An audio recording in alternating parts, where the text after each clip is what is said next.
सुप्रभात करे बच्चों। कक्षा +1 का ज्योग्राफी का आज का जो हमारा टॉपिक चला हुआ है, लेसन कंप्लीट हो जाएगा, भू आकृतिक प्रक्रियाएं। और इस के जो शॉर्ट क्वेश्चन है हमने पीछे कर लिए। आज का जो महत्वपूर्ण प्रश्न है उसके बारे में हम चर्चा करेंगे विस्तार पूर्वक जानेंगे। अप अक्षण के क्या क्या रूप हैं उनके बारे में महत्वपूर्ण चर्चा रहेगी। और परिस्थितियां धीरे धीरे अनुकूल बनती जा रही हैं और स्कूल भी खुल जाएंगे और हमारा रिवीजन भी बखूबी तरीके से चला हुआ है। अपक्षरण के रूप, भौतिक अपक्षरण क्या होता है, रासायनिक अपक्षरण क्या होता है, भौतिक अपक्षरण के बारे में जानेंगे। सबसे पहले यांत्रिक साधनों द्वारा चट्टानें अपने स्थान से टूट टूट कर चूर चूर हो जाती है। स्थानों के इस प्रकार टूटने को भौतिक अपक्षरण कहते हैं। इस अपक्षरण से चट्टानों का विघटन होता है। सूर्य ताप है इसमें। सबसे पहले सूर्य गर्मी से दिन के समय चट्टानें एकदम गर्म होकर फैलती हैं और रात को तेजी से ठंडी होकर सिकुड़ती हैं। बार बार फैलने तथा सिकुड़ने से चट्टानों में दरारें तथा संधियां पड़ जाती हैं और चट्टानें टूटती हैं और चूर चूर हो जाती। इस मलबे को टोल्च कहते हैं। दूसरा है सूर्य ताप द्वारा अपक्षरण के कई बातों पर निर्भर करता। मोटे कणों वाली चट्टानों पर अधिक तथा शीघ्र अपक्षरण होता है।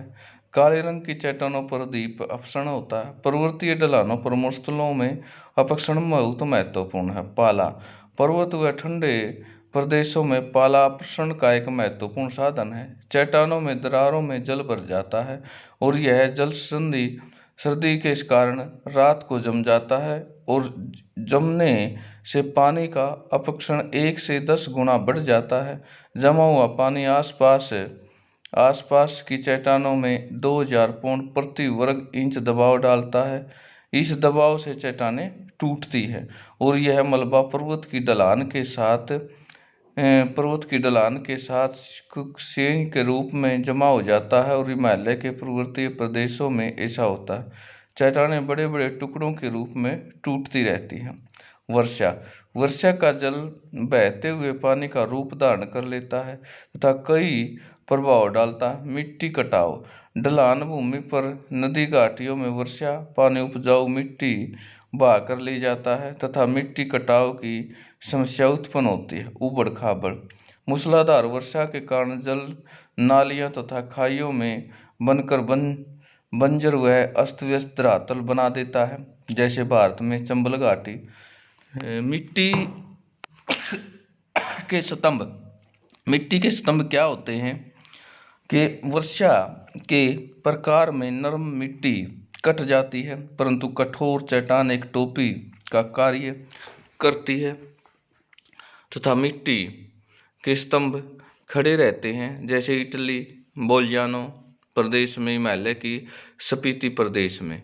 भूफिसलन, वर्षा का जल चट्टानों के नीचे जाकर उन्हें भारी कर देता है और इन चट्टानों के ढलान की ओर फिसल जाती है। अधिक वर्षा वाले पर्वतों क्षेत्रों में भू फिसलन के कारण सड़कें रुक जाती है। वायु, हवा तथा पश्चिम स्थलों में शुष्क प्रदेशों, जल वनस्पति रहित प्रदेशों में होता है। रेत से लदी वायु का रेगमार की भांति चट्टानें चूर चूर कर देते हैं। मरुस्थलों में से गुजरने वाली रेलगाड़ियों को हर साल पेंट करना पड़ता है। टेलीग्राम की तारें वायु के प्रहार में घिस जाती हैं। समुद्र तट की ओर साधारण शीशे में ऐसे दिखाई देते हैं जैसे दानेदार शीशे हो गए हों। चट्टानों का आकार अद्भुत हो जाता है, जैसे राजस्थान में माउंट आबू के निकट टोडपो रॉक्स। रासायनिक अपक्षय, ऑक्सीजन, कार्बन, हाइड्रोजन गैसों के प्रभाव चट्टानों, खनिज तथा रासायनिक तत्वों के परिवर्तन हो जाता है। चट्टानों की ढीली पड़ जाती है पर अलग अलग नहीं होती, इसे अपघटन कहते हैं। ऑक्सीकरण, चट्टानों में लोहे खनिज के साथ ऑक्सीजन मिलते हैं। चट्टानों में जंग लग जाता है तथा दूर दूर कर नष्ट हो जाती है। यह क्रिया लोहे से जंग लगने के समान है। ऑक्सीजन की कमी के कारण न्यूनीकरण की क्रिया आरंभ हो जाती है। इस क्रिया को लोहे का लाल रंग हरे और आसमानी धूसर रंग में बदल जाता है। कार्बोनेटीकरण, जल विलय कार्बन डाइऑक्साइड या जल मिलाकर चूने का पत्थर जिप्सम संगमरमर में घुला डालते हैं चट्टानों को नष्ट होने के कारण गुफाएं बनती हैं। जल योजना, हाइड्रोजन गैस मिला हुआ जल चट्टानों को भारी बना देता। दबाव के कारण चट्टानें भीतर पिसकर चूर्ण बन जाती है। जबलपुर पहाड़ियों में कैम्ब्रियन इसे जन्म किसी प्रकार के फैलसार चट्टानों में अपघटन से हुआ। गोलीकरण, पानी कई खनिजों में घुला देता है। यह खनिज घुलकर चट्टानों में बह जाते हैं, जैसे चूना मिट्टी घुलकर निकल जाती है। भारत में केरल प्रदेश में लैटराइट मिट्टी इसी की बनी हुई है। नेक्स्ट है विभिन्न प्रकार के वर्त लक्षण, यानी इस क्यूलेशन का जो महत्वपूर्ण प्रश्न है वो यही है कि अपसरण किस प्रकार होता है और इसकी टाइप क्या क्या है। आशा ये सारी चीज़ें आपने समझ ली, पढ़ ली और आप इसको बखूबी याद कर लेंगे। परीक्षा की दृष्टि से अत्यंत महत्वपूर्ण है। आज के लिए इतना ही।